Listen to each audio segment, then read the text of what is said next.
আচ্ছা, পড়ানোর যেটা বিষয়বস্তু সেটা অলরেডি একবার পড়ানো হয়ে গেছে, এটা দ্বিতীয়বার এটা পড়াচ্ছি, তো ওই জন্য আমি দেখে দেখে পড়বো, যা পড়েছি ওটাই, নতুন করে কিছু ভাববো না। প্রথমে যেটা যা বলেছিলাম সেটা হলো হোয়াট ইজ ওয়েভ, বল মনে আছে?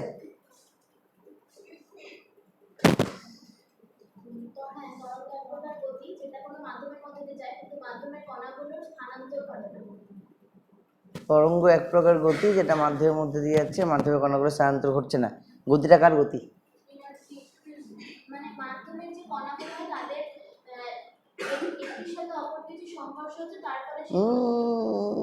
সংঘর্ষ নয়, এক ধরনের ডিস্টারবেন্স যেটা মাধ্যমের এক প্রান্তে দেওয়া হলো, সেই ডিস্টারবেন্সটা মাধ্যমের কণাগুলিকে এসএচএম ঘটালো পর্যায়ক্রমিকভাবে, এবং একটার পর একটা কণায় এসএচএমটা ট্রান্সফার হতে হতে হতে হতে তরঙ্গটা এক প্রান্ত থেকে অন্য প্রান্তে চলে যায়। বুঝলি? তার মানে ছবিগুলো আঁকতে অনেক টাইম লাগে, ওই জন্য ছবিগুলো আমি আগে এঁকে রেখেছি, তো পরে ছবি আঁকতে টাইম লাগবে না, পরে ছবিগুলো বোঝাচ্ছি। আগে হোয়াট ইজ ওয়েভ ব্যাপারটা বলি। What is wave?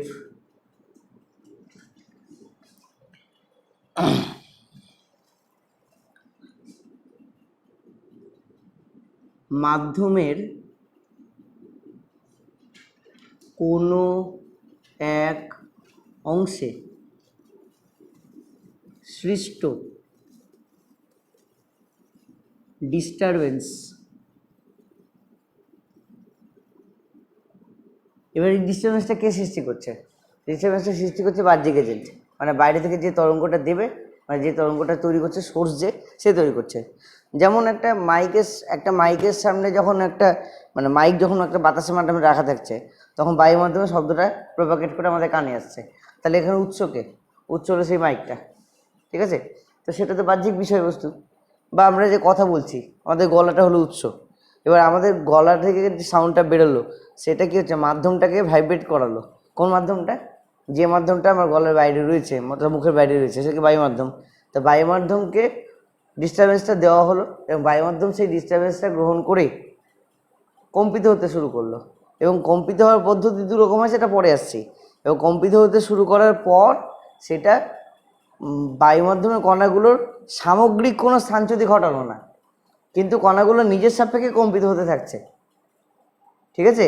এবং কম্পনটা পর্যায়ক্রমিকভাবে হবে, মানে একসঙ্গে গোটা মাধ্যমটা কম্পিত হবে না, ঠিক আছে?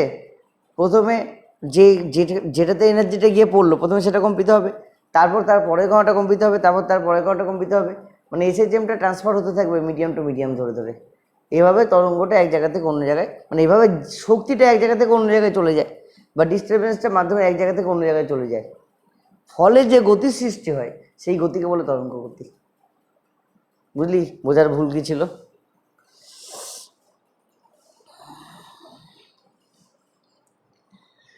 তাহলে মাধ্যমে কোনো একটা অংশে সৃষ্ট ডিস্টারবেন্স যদি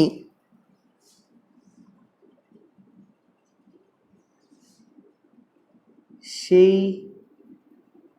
মাধ্যমের কণাগুলিতে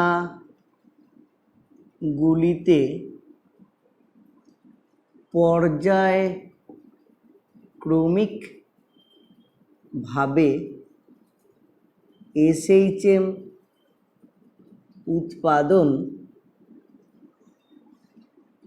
করতে পারে এবং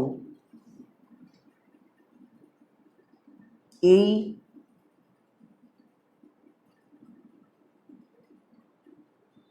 সামগ্রিক ঘটনায় যদি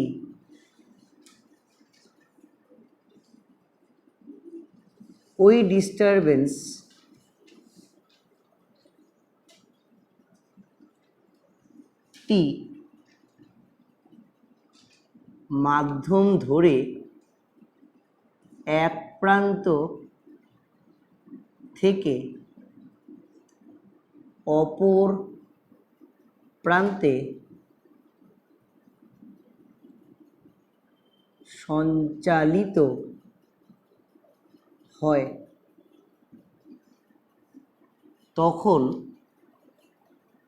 যা উৎপন্ন হয়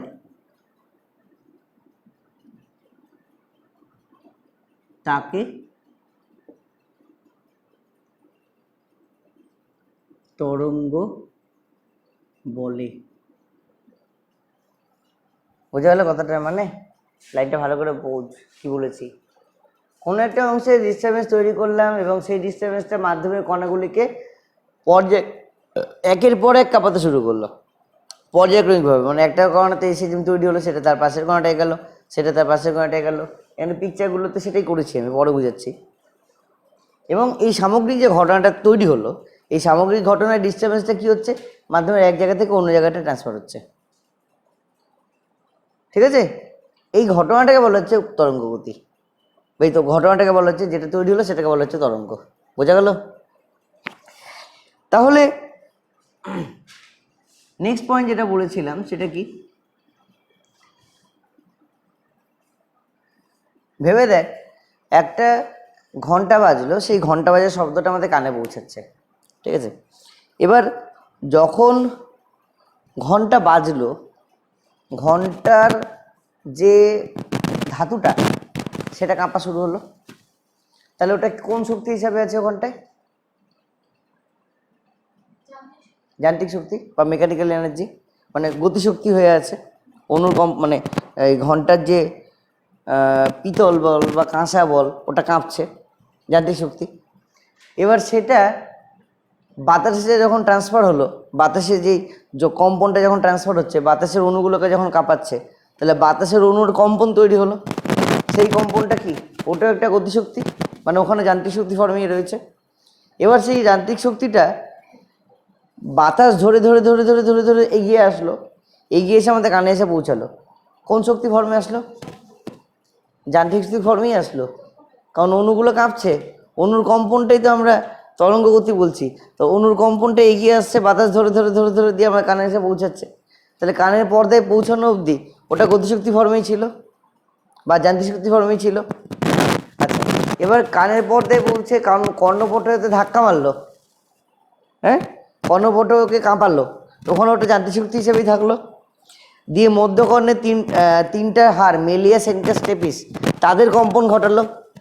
সেই মধ্যকর্ণের তিনটা হাড়ের কম্পনের মাধ্যমে চলে গেল ককলিয়াতে। ককলিয়াতে ওটা যান্ত্রিক শক্তি হিসেবেই ঢুকলো। ককলিয়াতে ওটা কনভার্ট হলো কিসে? ইলেকট্রিক্যাল এনার্জিতে। কেন? কারণ ওখানটায় থাকবে অডিটরি নার্ভ। অডিটরি নার্ভ সেই ইলেকট্রিক্যাল এনার্জিটাকে নিয়ে চলে গেলো ব্রেনে। ব্রেনে যখন পৌঁছালো, সেই ইলেকট্রিক্যাল এনার্জি যখন অ্যানালিসিস ব্রেনে হলো, তখন আমরা বুঝলাম আচ্ছা আমরা শব্দ শুনেছি। তাহলে শব্দ শক্তি কোথায়?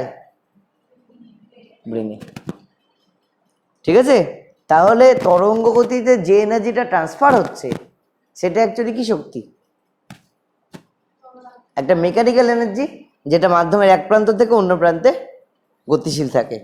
এবার তাকে আমরা এমনি রাফলি বলতে পারি একটা শব্দ শক্তি এক প্রান্ত থেকে অন্য প্রান্তে গেল, but ultimately transfer of mechanical energy বা ফ্লো অফ এনার্জি।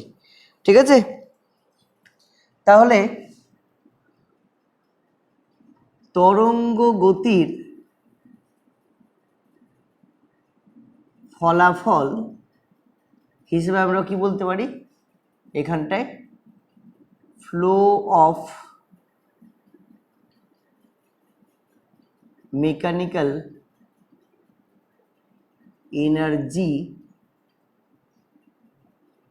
বা সেটাকে আমরা বলেছিলাম ফ্লো অফ ডিস্টারবেন্স।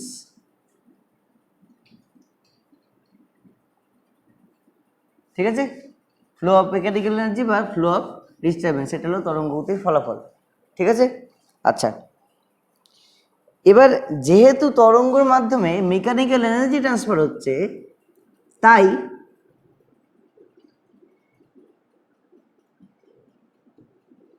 এই তরঙ্গের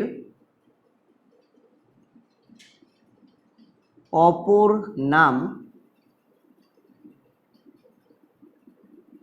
মেকানিক্যাল ওয়েভ। তা কথা প্রসঙ্গে বলে রাখি, যে সব তরঙ্গ মেকানিক্যাল ওয়েভ হবে না, মানে যে তরঙ্গের গতিতে কোনো মাধ্যমের দরকারই নেই, তাহলে সেখানে মাধ্যমের মধ্যে দিয়ে মেকানিক্যাল এনার্জি ফ্লো করার কোনো মানেই আসে না। সেটা কোনটা? তড়িৎচুম্বকীয় তরঙ্গ। তড়িৎচুম্বকীয় তরঙ্গ এমন একটি তরঙ্গ যেটা পরবর্তীকালে আবিষ্কার হয় ম্যাক্সওয়েলের হাত ধরে। ম্যাক্সওয়েল বলে যে ওখানটায় মিডিয়ামলেসভাবে ইলেকট্রিক ফিল্ড আর ম্যাগনেটিক ফিল্ড ফ্লো করতে পারছে, ফলে সেখানটায় কোনো মিডিয়ামের দরকার নেই। তাহলে মিডিয়ামের যখন দরকার নেই, মিডিয়ামের অণুগুলোর কোনো কম্পনও হবে না, তার মানে মেকানিক্যাল এনার্জি বলে কিছু আসবে না। ঠিক আছে, তাই ওগুলোকে মেকানিক্যাল ওয়েভ বলবো না, ওগুলোকে বলবো তড়িৎচুম্বকীয় তরঙ্গ। কিন্তু শব্দ শক্তি একটা মেকানিক্যাল ওয়েভ, কারণ এখানটা মিডিয়ামের অণুগুলোর কম্পন হচ্ছে। ক্লিয়ার? আচ্ছা, তারপর কি? এবার এই কম্পনটা কয় প্রকার হতে পারে? কম্পনটা কয় প্রকার হতে পারে, মানে ওয়েভের গতির সঙ্গে কম্পনটা কয় প্রকার হতে পারে, সেই হিসাবে তরঙ্গ দুই প্রকার। তাহলে 4 নম্বর পয়েন্ট হোয়াট ইজ ওয়েভের মধ্যে পড়ছে, যদি তরঙ্গ গতি থাকে এদিকে এবং অণুর কম্পন থাকে তরঙ্গ গতির সঙ্গে লম্ব, ঠিক আছে, তাহলে এটা কি? এটা হলো অণুর কম্পনের দিক, আর এটা কি? তরঙ্গ গতির দিক। তখন সেটাকে বলা হবে কি? তির্যক তরঙ্গ। তাহলে এই তির্যক তরঙ্গের ছবিটা কেমন হবে? তির্যক তরঙ্গতে কোনো একটা মুহূর্তে এরকম একটা অবস্থা তৈরি হবে। এবার এটা কিভাবে তৈরি হচ্ছে, এটা পাশে যে 13টা ছবি আছে সেই 13টা ছবিতে আমি দেখিয়েছি, একটু পরে সেটা নিয়ে যখন অ্যানালাইসিস করবো তখন এটা ডিটেলসে বোঝানো যাবে। হলো? এবার এই যে তির্যক তরঙ্গের একটা অংশ আঁকা হলো, আর একটু আঁকা যেতে পারে।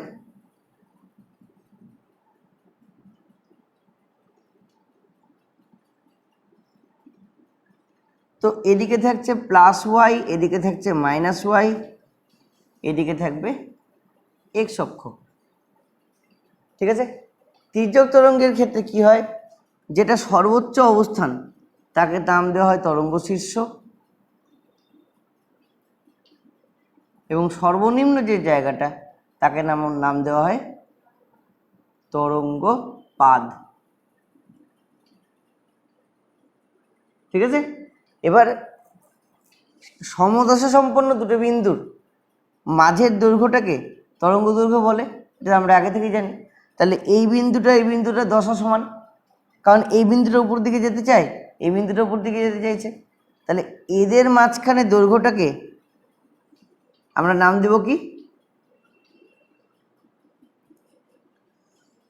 এই দৈর্ঘ্যটার নামকে আমরা দেব তরঙ্গ দৈর্ঘ্য, মানে একটা তরঙ্গের ফুল ঘটনাটা। তাহলে একটা তরঙ্গ দৈর্ঘ্যের মধ্যে একটা তরঙ্গ শীর্ষ এবং একটা তরঙ্গপাদ উপস্থিত থাকতেই হবে। বোঝা গেল কথা? এবার তুই যদি বলিস যে ঠিক আছে আমরা এই মাথা থেকে এই মাথা অবধি ভাববো, নো প্রবলেম। এখানে তরঙ্গ শীর্ষের অর্ধেকটা, এখানে তরঙ্গ শীর্ষের বাকি অর্ধেকটা, মানে একটা ফুল তরঙ্গ শীর্ষ হয়ে গেল, আর এখানে তরঙ্গপাত গোটাটা। তাও কিন্তু তরঙ্গ শীর্ষ তরঙ্গপাত গোটাটা থাকছে। তুই হলে তুই এখান থেকে নিবি, এখান থেকে এত দূর নিবি, তাও হবে। তরঙ্গপাতের অর্ধেকটা, তরঙ্গপাতের অর্ধেকটা, তরঙ্গ শীর্ষ গোটাটা হয়ে যাবে। তুই বললি এখান থেকে নিব, এখান থেকে তাহলে এত দূর নিতে হবে, তরঙ্গ শীর্ষের এতটা, বাকিটা মিসিং সেটা এখানটায়, আর তরঙ্গপাতের গোটাটা। তাহলে অলওয়েজ তির্যক তরঙ্গের ক্ষেত্রে তরঙ্গ শীর্ষ এবং তরঙ্গপাতের সম্মিলিত অংশটাই তরঙ্গ দৈর্ঘ্য তৈরি করবে। হয়েছে? আচ্ছা, আর অনুদৈর্ঘ্য তরঙ্গের ক্ষেত্রে কি হবে, যখন তরঙ্গ গতি যেদিকে অনুর কম্পন সেই দিক বরাবর হয় বা এসেছে সেই দিক বরাবর হচ্ছে,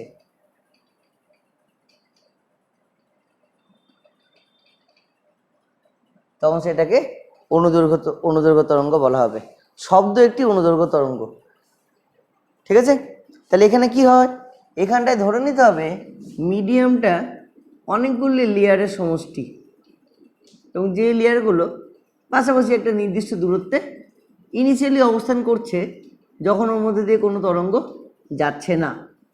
এবার কি হবে, যখন ওখানটায় একটা তরঙ্গ প্রপাগেট করছে তখন ছবিটা পাল্টে যাবে। ছবিটা পাল্টে এরকম হবে যে ধরলাম এটা এখানটায়, এবার এদের লেয়ারের মধ্যবর্তী দূরত্ব ক্রমশ কমছে, কমতে কমতে কমতে কমতে এদের মধ্যে ঘনত্ব সবচেয়ে বেশি হয়ে গেল। তারপর ধীরে ধীরে আবার লেয়ারের মধ্যে দূরত্ব বাড়তে শুরু করলো, বাড়তে বাড়তে বাড়তে বাড়তে যেটা ওদের অ্যাভারেজ পজিশন বা অ্যাভারেজ যে দূরত্বটা, সেই দূরত্বটা ক্রস করেও অনেকটা বেশি প্রসারিত হয়ে গেল। তারপর কি হবে, তারপর আবার অ্যাভারেজ দূরত্বটা কমতে শুরু দূরত্বটা কমতে শুরু করবে, দূরত্বটা কমতে কমতে কমতে কমতে দেখা যাবে ওটা অনেক বেশি পরিমাণে আবার সংকুচিত হয়ে যাচ্ছে।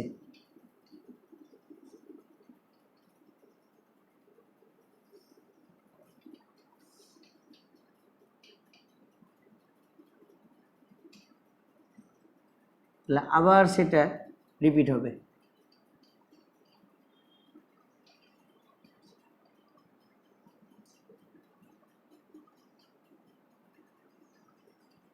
ঠিক আছে, তো এই ব্যাপারটাকে বলা হচ্ছে ঘনীভবন আর তনুভবন। ঠিক আছে, যেই জায়গাটায় মিডিয়ামের অণুগুলো কম্প্রেসড হয়ে গেল সেই জায়গাটা বলবো ঘনীভূত জায়গা। তাহলে এই জায়গাটা আমাদের ঘনীভবন হয়েছে। আর এই জায়গাটা কি হচ্ছে, মিডিয়ামের যে অণুগুলো বা মিডিয়ামের যে লেয়ারগুলো, সে লেয়ারগুলো একে অপর থেকে দূরে সরে গেছে। তাহলে এই জায়গাটা বলা হবে তনুভবন। তাহলে একটা ফুল তরঙ্গ আমরা কত দূর ভাববো, এদের যে অ্যাভারেজ ডিস্টেন্স সেই জায়গা থেকে যদি শুরু করা যায়, আর এদের যে অ্যাভারেজ ডিস্টেন্স সেই জায়গা অবধি যদি এখানে পৌঁছানো যায়, তাহলে এরপর থেকে বলতে পারি পরের ঘনীভবনটা স্টার্ট হচ্ছে। আর এখানটায় এরপর থেকে এদিকে এই তনুভবনটা স্টার্টিং। তাহলে এই যে ঘনীভবন আর তনুভবনের ঠিক মিডিলের যে জায়গাটা, তাহলে এই জায়গাটা একটা পূর্ণ তরঙ্গ আমরা বলতে পারি অনুদৈর্ঘ্য তরঙ্গের ক্ষেত্রে। বোঝা গেল? এখানটায় কিন্তু তনুভবন অবধি দেখানো হয়নি গোটাটা, এটা যদি ফুল দেখাতে হতো তাহলে এটা আর একটু কমবে, একটু কমবে,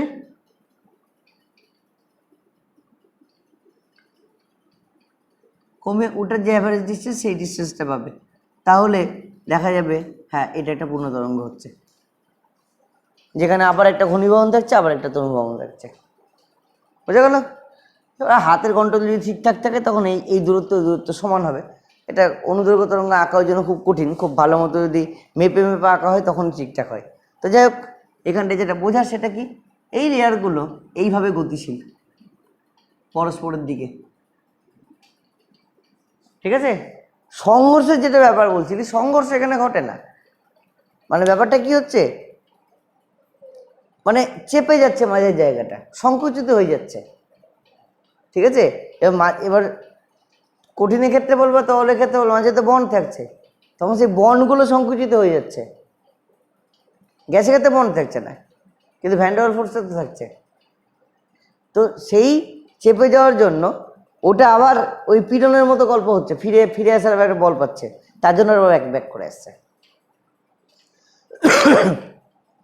বুঝতে পারলি কথা? আবার যখন প্রসারিত হচ্ছে তখন বন্ডের বিরুদ্ধে প্রসারিত হচ্ছে, আবার পীড়নের মতো একটা বল পাচ্ছে যেটাকে ফিরিয়ে আনছে। রিস্টোরিং ফোর্স ছাড়া তো এসএচএম সম্ভবই না।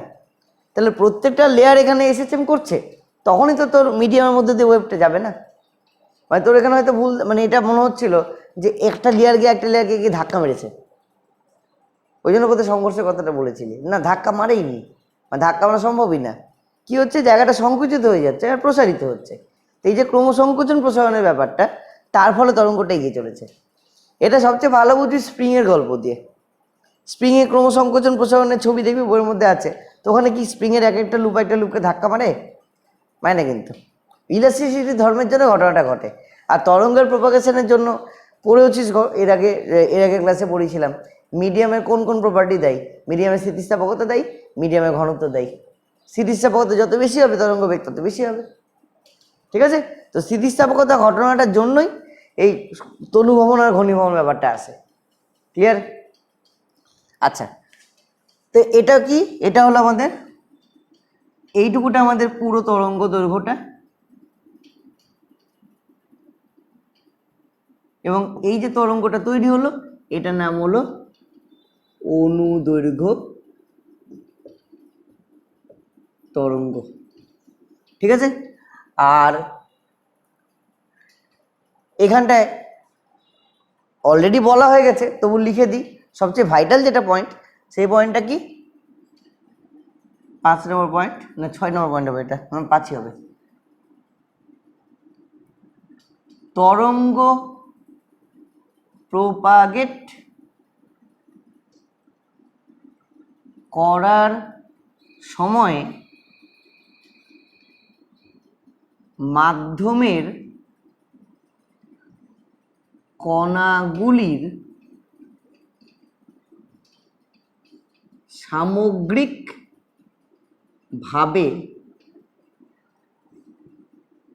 কোনো স্থানচ্যুতি ঘটবে না।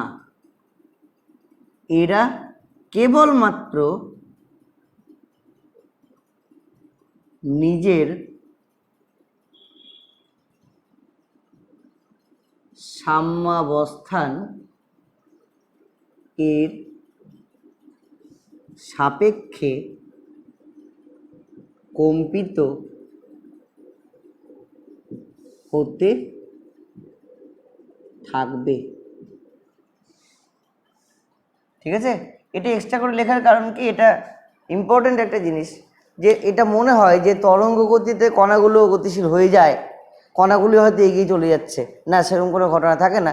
তরঙ্গ গতিতে কণার কোনো গতি মানে সামগ্রিক গতি থাকবে না, মানে মিডিয়াম এগিয়ে চলে যাবে না। ঠিক আছে? মিডিয়ামে কণাগুলো নিজের সাম্যাবস্থানের সাপেক্ষে ভাইব্রেট করবে, আর তার ফলাফল হিসেবে তরঙ্গটা এক প্রান্ত থেকে অন্য প্রান্তে যাবে। ক্লিয়ার? বুঝেছিস? ছবিটা তুলে নে, কারণ তোদের লেখা আলাদা হচ্ছে।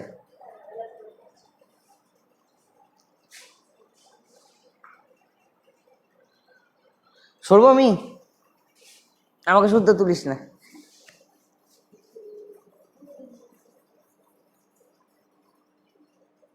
প্রথমে ওটা তোল, তারপর এটা তোল।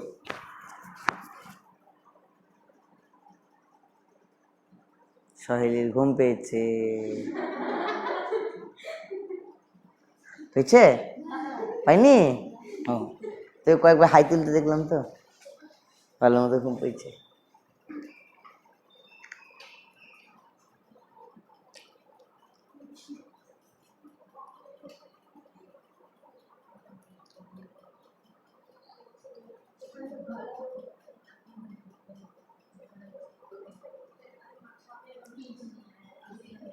আচ্ছা, তো হোয়াট ইজ ওয়েভের জায়গাটা মিটিয়ে দিই।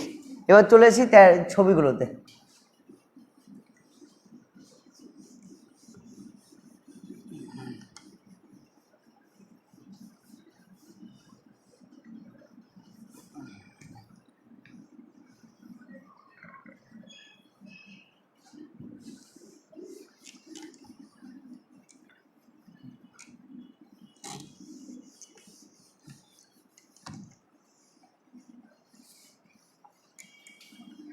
আচ্ছা, ছবিগুলোতে বেসিক্যালি কি করা হয়েছে, ছবিগুলোতে বেসিক্যালি একটা মিডিয়াম ধরা হয়েছে, সেই মিডিয়ামের পরপর 13টা কণা নিয়ে, সেই 13টা কণার এসএইচএম সৃষ্টির মাধ্যমে তির্যক তরঙ্গ মিডিয়াম ধরে কিভাবে এগিয়ে যাচ্ছে সেটা দেখানো হয়েছে।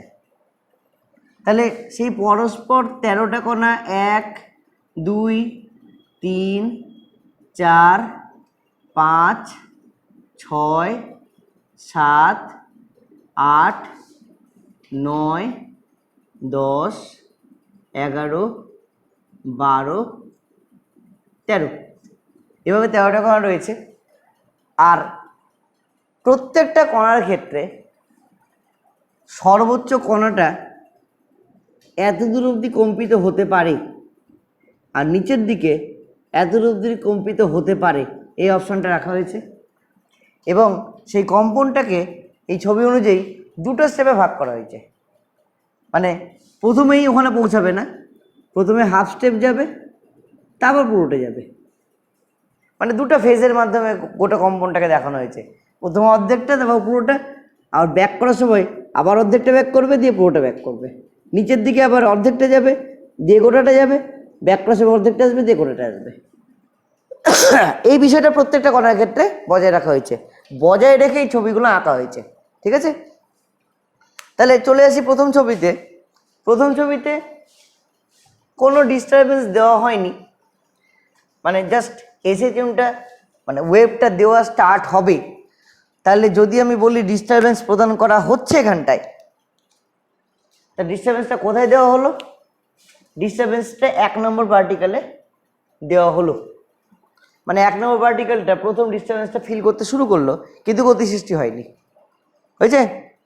পরের ছবিতে কি হলো?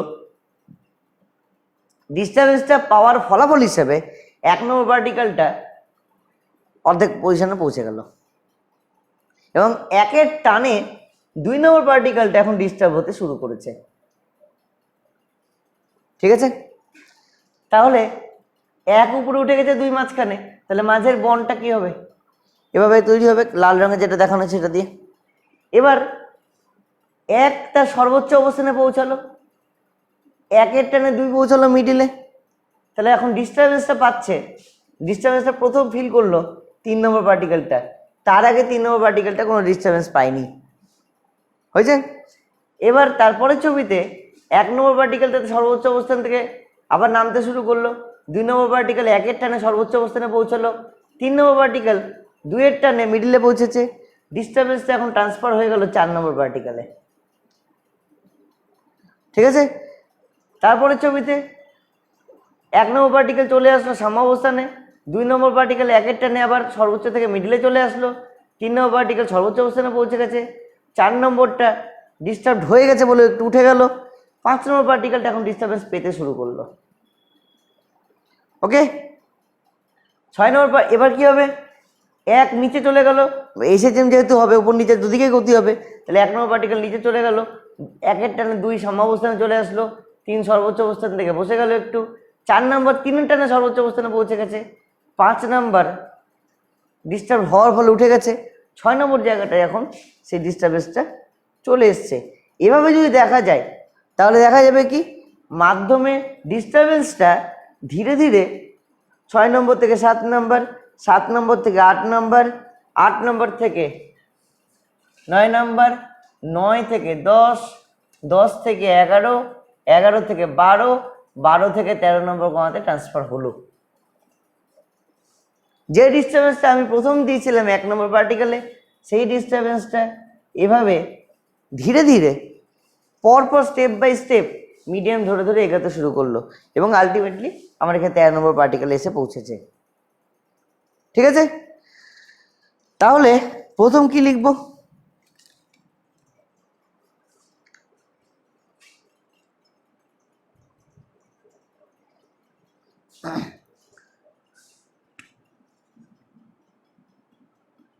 এখানে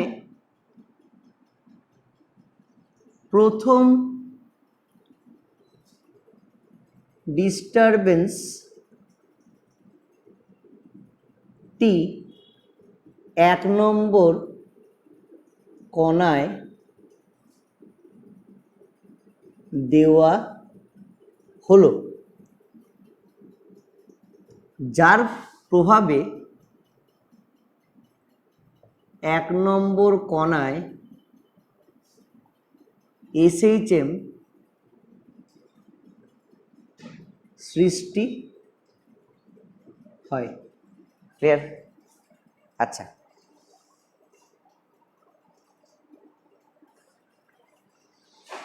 নেক্সট কি লেখা যায়? যেহেতু 1 নম্বর কণা এর সাথে বন্ডের মাধ্যমে 2 নম্বর কণা যুক্ত, তাই 1 নম্বর এর SHM স্টার্ট হওয়ার পর 2 নম্বর কণাটিতেও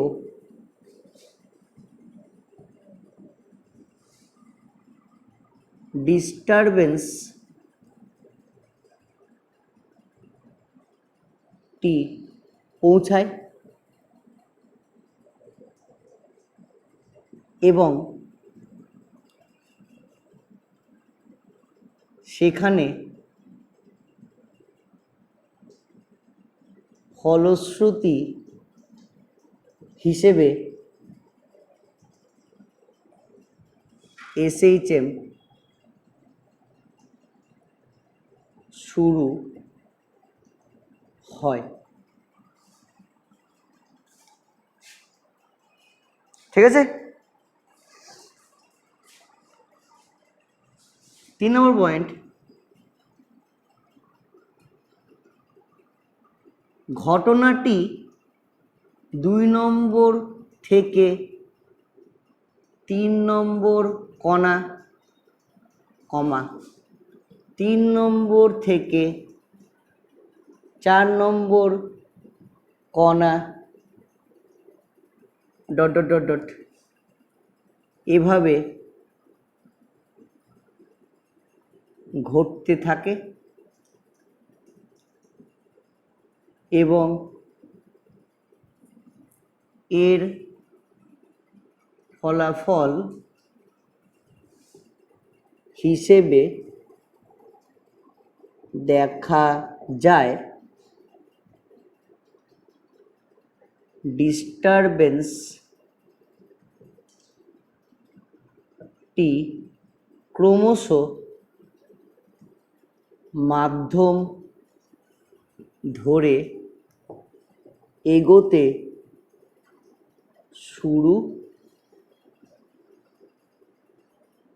করেছে। অর্থাৎ মাধ্যম ধরে তরঙ্গ গতি সৃষ্টি হয়েছে। বুঝা গেল? ডিস্টারবেন্সটা ক্রমশ এগোচ্ছে এবং এর ফলে আমরা বলতে পারি মাধ্যম ধরে তরঙ্গ গতি তৈরি হয়েছে। এই তরঙ্গ গতিতে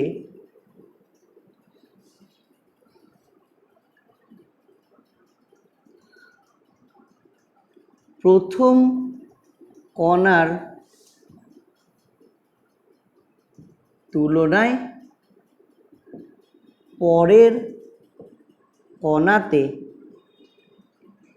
SHM সঞ্চালিত হয়, তাই আগের কণায় SHM আগে শুরু হবে এবং যত মাধ্যম ধরে এগোনো যায় দেখা যায় ওই কণাগুলিতে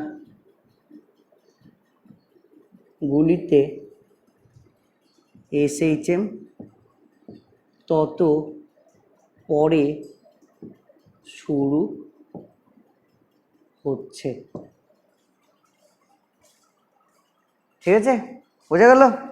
মানে প্রথম কণাটা SHM আগে তৈরি হবে এবং মিডিয়ান ধরে যত এগোতে থাকবো পরপর কণাগুলোকে পাচ্ছি, তাহলে প্রথমটার থেকে পরেরটাই যেহেতু SHM আসছে, তাহলে প্রথমটা SHM আগে হবে, পরেরটা SHM পরে হবে, তারপরটা SHM আরও পরে হবে। তাহলে মিডিয়ান ধরে এগোতে থাকবো যত, তত কণাগুলো যত পেতে থাকবো তত দেখবো সেগুলোতে পরে পরে SHM স্টার্ট হচ্ছে।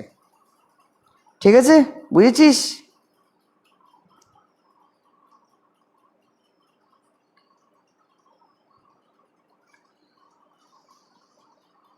একটা ব্রেক। টোটালি লেখা আলাদা হচ্ছে জানিস।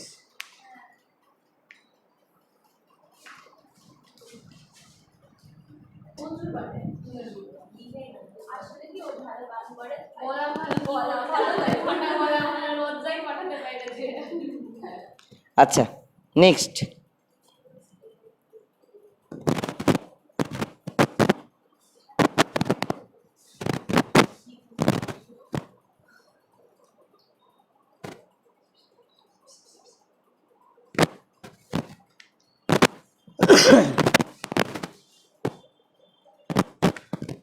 তাহলে এখান থেকে আর কি বলা যায়, এখান থেকে আরেকটা যেটা বলা যায় যে এক্স অক্ষ ধরে যত এগোনো যাবে প্রাপ্ত কণাগুলি সময় অক্ষ বরাবর তত পিছিয়ে পড়বে। ঠিক আছে, মানে প্রত্যেকটা কণার ঘড়ি আলাদা টাইমে স্টার্ট হচ্ছে। প্রথম কণাটায় যখন এসএসএম স্টার্ট হলো তখন ওর ঘড়িটা চলতে শুরু করলো। দ্বিতীয় কণাটায় যখন এসএসএম স্টার্ট হবে তখন দ্বিতীয় কণার ঘড়ি চলতে শুরু করবে। তৃতীয় কণায় যখন ঘড়ি এসএসএম আসবে তখন তৃতীয় কণার ঘড়ি চলতে শুরু করবে। তার যতক্ষণে তৃতীয় কণার ঘড়ি চলতে শুরু করেছে প্রথম কণার ঘড়িটা কিছু সময় অতিবাহিত হয়ে গেছে। তাহলে দশার সাপেক্ষে ভাবতে গেলে প্রথম কণা দশাতে এগিয়ে গেল, দ্বিতীয় কণা তার তুলনায় পিছিয়ে আছে, তৃতীয় কণা তার তুলনায় আরও পিছিয়ে আছে। ঠিক আছে, আচ্ছা এটা খুব ভাইটাল একটা পয়েন্ট, কারণ এই পয়েন্টটার উপর বেস করে তরঙ্গগতির সমীকরণটা পাওয়া যায় যে ওমেগা টি মাইনাস কেন হয়। ওমেগা টি মাইনাস কে এক্স পজিটিভ এক্স অক্ষে গতি আর ওমেগা টি প্লাস কে এক্স নেগেটিভ এক্স অক্ষে গতি, এই ব্যাপারটা এই পয়েন্টের উপর বেস করে তৈরি হয়েছে। ঠিক আছে, আচ্ছা নেক্সট কি,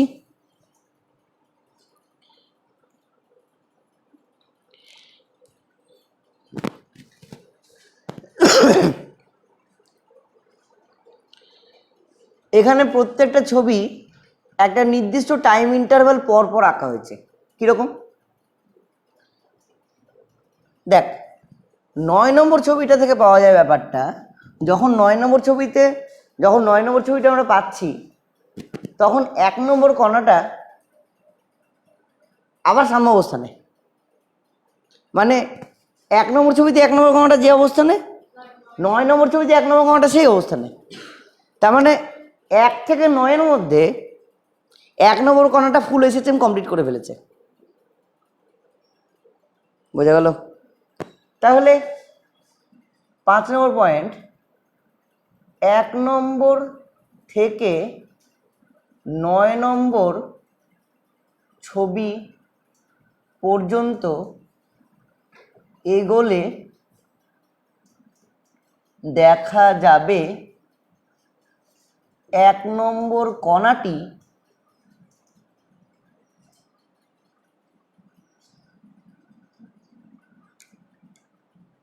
একটি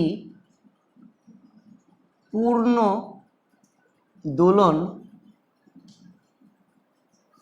সম্পন্ন করে এর মধ্যে, যাতে সময়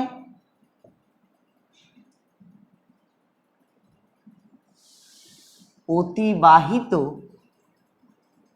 হয় ক্যাপিটাল টি।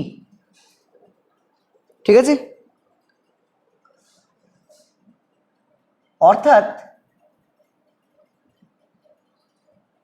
এখানে অঙ্কিত প্রতিটি ছবি T/8 সময় ব্যবধানে অঙ্কিত রয়েছে। ঠিক আছে, কারণ 8টা স্টেপের পর 9 নম্বর স্টেপটা আসছে, তাহলে প্রত্যেকটা ছবি t/8 সময়ের ব্যবধানে আসছে। তাহলে এটা t = যদি 0 হয়, এই জায়গাটা t = t/8, এই জায়গাটা 2t/8, এই ছবিটা 3t/8, এই ছবিটা 4t/8 মানে t/2, এই জায়গাটা 5t/8, এই ছবিটা 6t/8, এই ছবিটা 7t/8, ফাইনালি এই ছবিটা t। ঠিক আছে, তাহলে টি টাইমে 9 নম্বর ছবিতে আমরা পৌঁছাবো। তাহলে এই ছবিটা কত হবে? 80/8 মানে 90/8। তারপর এটা কত হবে? 10t/8। তারপর একটা 11t/8। তারপর একটা 12t/8। কাটাকুটি করে যা হবে হবে, ওটা কাটছি না, ব্যাপারটা বুঝলেই হলো। আচ্ছা,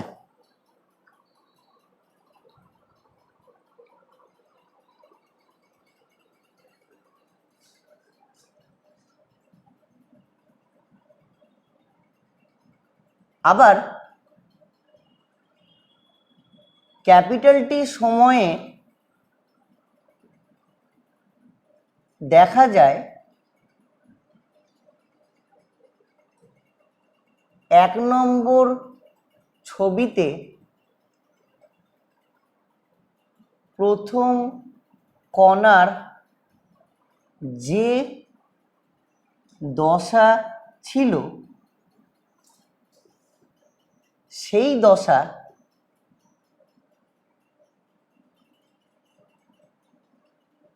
মাধ্যম ধরে এগিয়ে এসে 9 নম্বর ছবিতে নবম কণায় এসেছে। বুঝতে পারলি? অর্থাৎ প্রত্যেক ছবিতে দশাটি পাশের কণাতে সঞ্চালিত হয়েছে। শুধু তাই নয়, এভাবে দেখলে দেখা যায় যে কোনো দশাই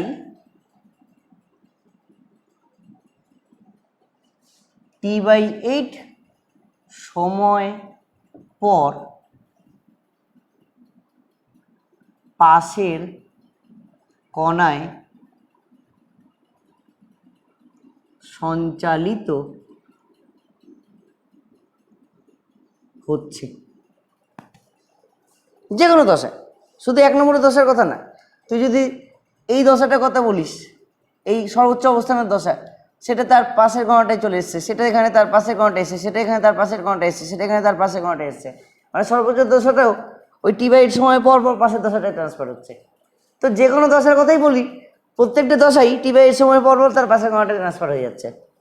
ঠিক আছে, যার ফলাফল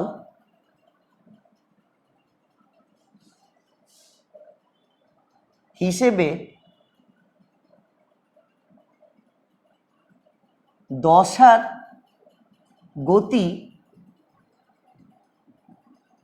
সৃষ্টি হয়েছে, যা তরঙ্গ গতির সৃষ্টি করেছে। 7 নম্বর পয়েন্ট ক্লিয়ার?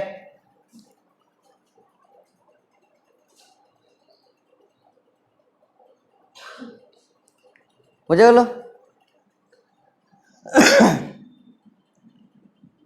দশাগুলি যে বেগে মাধ্যম ধরে এগোতে থাকে তরঙ্গটিও বলা যায় সেই একই বেগে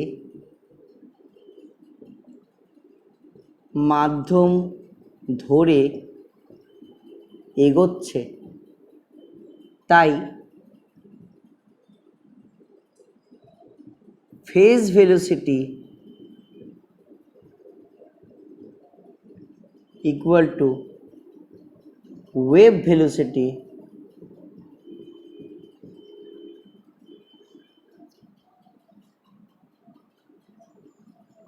লেখা যাবে। ক্লিয়ার?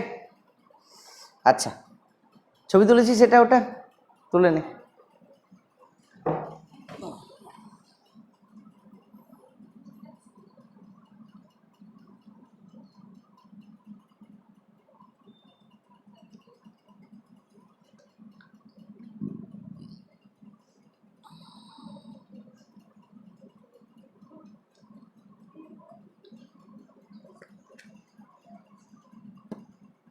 হয়েছে?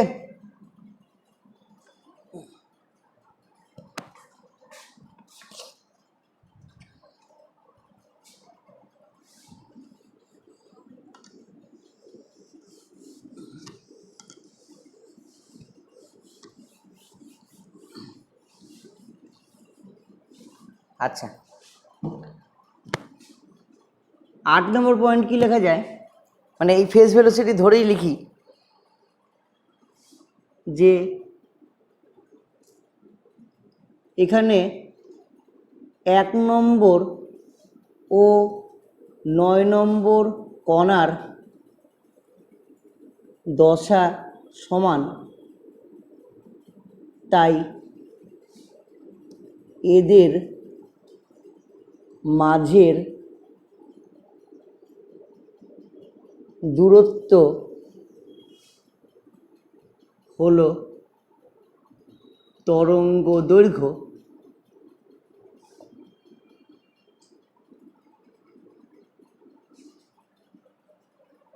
আর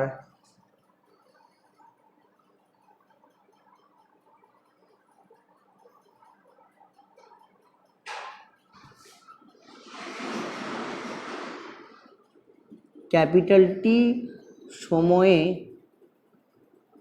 তরঙ্গটি যেহেতু 1 নম্বর থেকে 9 নম্বর কণাতে এসেছে, তাই বলা যায়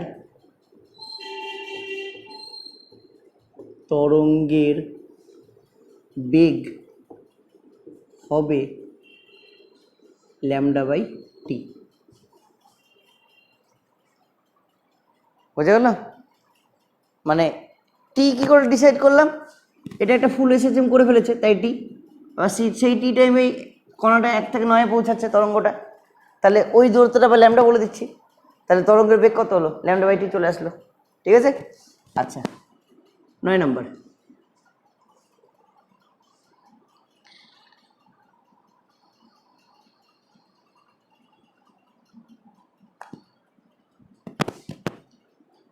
মাধ্যমের প্রতিটি কণা একটি ধ্রুবক বিস্তারের SHM সম্পন্ন করে পর্যায়ক্রমিক ভাবে। এই কথাটা কেন লিখলাম বলতো? স্থানতরঙ্গের সঙ্গে পার্থক্যটা বোঝানোর জন্য। স্থানীয় তরঙ্গের ব্যাপারটা হয় না, ঠিক আছে? স্থানীয় তরঙ্গে ধ্রুবক বিস্তারের সিস্টেম হয় না, আলাদা আলাদা বিস্তারের সিস্টেম হয়, আর পর্যায়ক্রমিকভাবে হয় না, একসাথে হয়। তো ওই দুটো পয়েন্টের পার্থক্য বোঝানোর জন্য এই পয়েন্টটা লিখলাম। আগে লিখিনি, কারণ আগে ব্যাপারটা জানতামই না। আচ্ছা, মাধ্যমের প্রতিটি কোণে একটা ধ্রুবক বিস্তারের সিস্টেম সম্পন্ন করা পর্যায়ক্রমিক হবে, তাই প্রতিটি কণার বেগ সর্বদা পরিবর্তনশীল, কিন্তু মাধ্যম ধরে চলা তরঙ্গের বেগ সর্বদাই ধ্রুবক। এই পয়েন্টটা কাকে সাপোর্ট করবে? Find the relationship between phase velocity, wave velocity and particle velocity. ওই যে সম্পর্কটা ম্যাথমেটিক্যাল এরপরে আসবে, সেই পয়েন্টের জন্য মানে সেই সম্পর্কের জন্য এই পয়েন্টটা লেখা, ঠিক আছে? আচ্ছা, 10 নম্বর।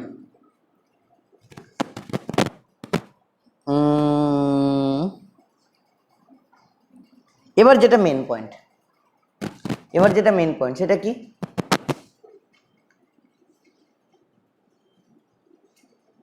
মাধ্যম ধরে ক্রমশ এগোতে থাকলে দেখা যায় কোনো এক নির্দিষ্ট মুহূর্তে, মানে কি টাইম কনস্ট্যান্ট, টাইমের ভেরিয়েশন হচ্ছে না, কোনো একটা নির্দিষ্ট মুহূর্তে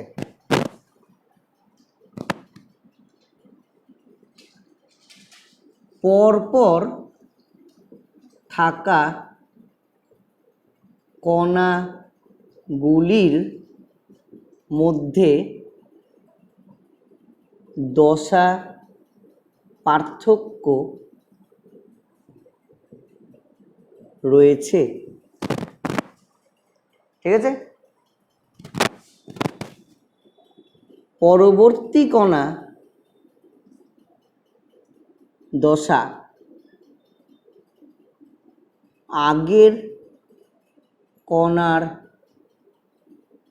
তুলনায় পিছিয়ে থাকে।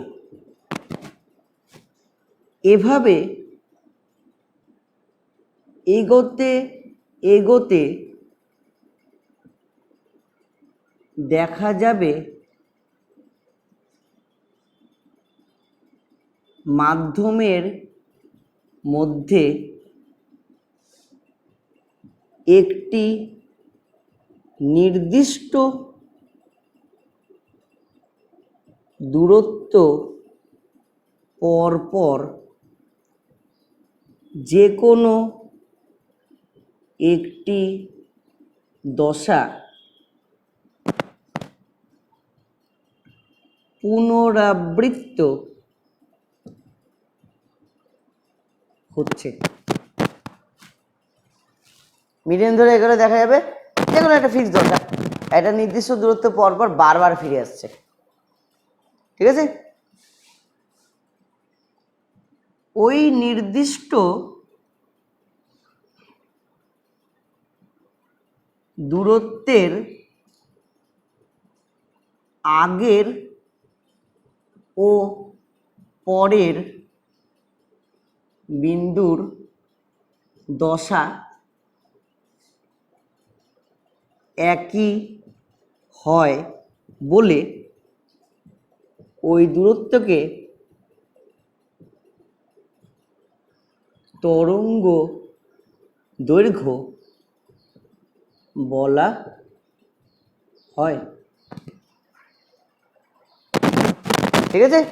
একটা নির্দিষ্ট ডিস্টেন্স পর পর দশা রিপিট হচ্ছে, আর দশা রিপিট হচ্ছে মানে কি আগের দশা মানে আগের বিন্দু আর পরের বিন্দু দশা সমান, তাহলে মাঝের দূরত্বটা কি তরঙ্গ দৈর্ঘ্য, ঠিক আছে? আর এই কথাটার ম্যাথমেটিক্যাল মানে কি? এই কথাটার ম্যাথমেটিক্যাল মানে হলো phase is a function of x taking small t মানে time equal to constant, এবং শুধু তাই নয়, phase is a repeating function of distance। তাহলে সেই রিপিটেটিভ ফাংশন বোঝানোর জন্য কি করেছিলাম, এফ অফ এক্স যা মানে বোঝাবে F of x plus lambda, একই মানে বোঝাবে।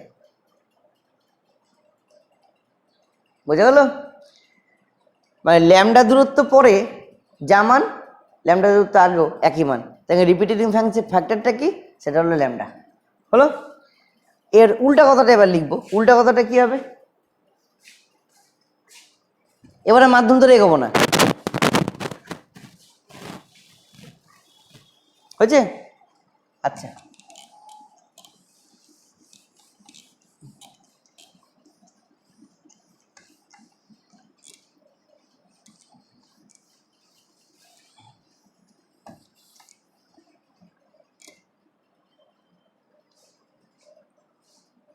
এবার মাধ্যমের কোনো এক বিন্দুতে স্থির ভাবে থাকলে দেখা যায়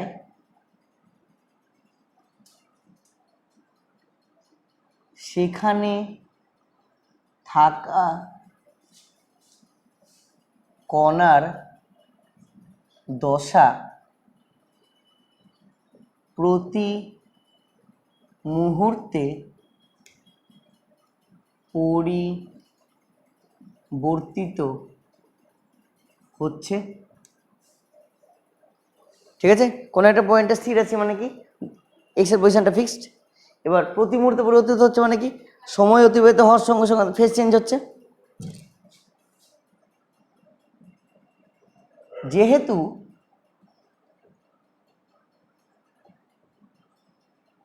প্রত্যেকটি কণাই এসএইচএম সম্পন্ন করে, তাই দেখা যাবে দশা পরিবর্তিত হতে হতে একটি নির্দিষ্ট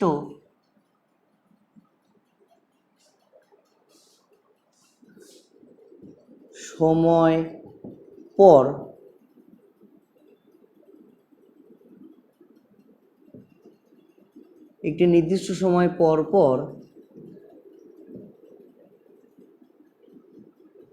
যে কোনো একটি দশা পুনরাবৃত্ত হতে থাকে।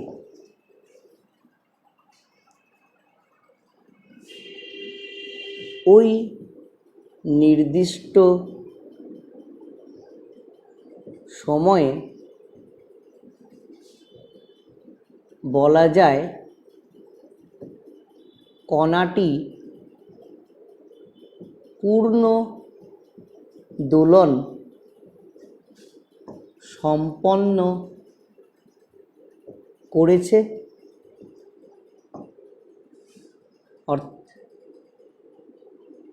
তাই ওই নির্দিষ্ট সময়কে টাইম পিরিয়ড বলে। আজ আমারও হয়ে গেছে, ওইটা করে যায়। আজকের লেখাগুলোতে না মানে এক্সপ্লেনেশন অনেক বেশি থাকছে, মানে যে কথাগুলো মিসিং ছিল, যে কথাগুলো না মানে মুখে বলেছিলাম, কিন্তু ওটাকে কেন ক্যাপিটাল টি টাইম পর রিপিট হচ্ছে বা এটা কেন ল্যামডার পর রিপিট হচ্ছে সেই কথাগুলো বলিনি, কারণ সেই কথাগুলো তার পরের দিন বলেছিলাম। আজকে গোটা ব্যাপারটা কমপ্লিট করে দিলাম, টোটাল বিষয়টাকে। তাহলে phase is a function of T also, taking X constant. আর শুধু তাই নয়, phase is a repeating function of T, কারণ F of T plus capital T same মানে বোঝায়। ঠিক আছে, আচ্ছা। তারপর যৌগিক ভেদের উপপাদ্য জুড়ে দাও। যৌগিক ভেদের উপপাদ্য অনুযায়ী phase is a function of X, যেখানে T constant, phase is a function of T, যেখানে এক্স কনস্ট্যান্ট। তাই দুটোকে জুড়ে দিলে বলা যাবে phase is a function of X and T, যেখানে এক্স ও টি ভ্যারিয়েবল। তাহলে ফেজের একটা গুরুত্বপূর্ণ বিষয় এক্স আর টি, মানে ফেজটা এক্স আর টি দুটোর সাপেক্ষে পরিবর্তিত হতে পারে। সেই জন্যই যখন ওয়েভের ইকুয়েশন আসে তখন y equal to A sign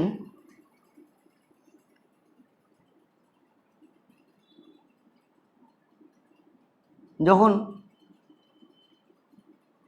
শুধু টি আসে এখানে আসে, মাইনাস শুধু এক্স এখানে আসে,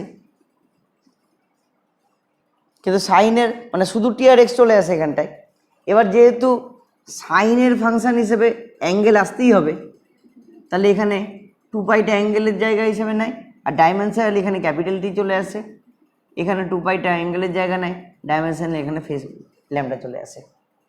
পরবর্তীকালে ওটাই y ইকুয়াল টু আমরা এ সাইন 2পাই কমন নিয়ে ছোট টি বাই বড় টি মাইনাস এক্স বাই ল্যামডা ওয়েভের ইকুয়েশন ফর্ম হতে দেখি। বোঝা গেল? আই থিঙ্ক আর কিছু বলিনি, এইটুকুটাই বলেছিলাম। হ্যাঁ, এরপর থেকে পরের দিন বলেছিলাম, হয়ে গেল। এখানে একটা জিনিস বলেছিলাম সেদিন, যেটা ছবিতে বলেছিলাম, লিখিনি সেই ব্যাপারটা সম্পর্কে, পার্টিকেল ভেলোসিটিগুলো সম্পর্কে বলেছিলাম।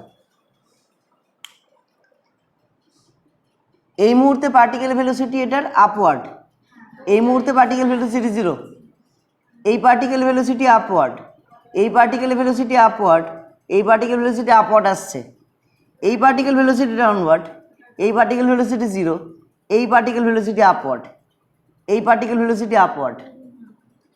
আবার এখানে পার্টিকেল ভেলোসিটি সর্বোচ্চ 0, এই পার্টিকেল ভেলোসিটি কম, এই পার্টিকেলটা 0, এই পার্টিকেল ভেলোসিটি আপওয়ার্ড, এই particle velocity upward. Particle velocity নিয়ে বলেছিলাম, ঠিক আছে?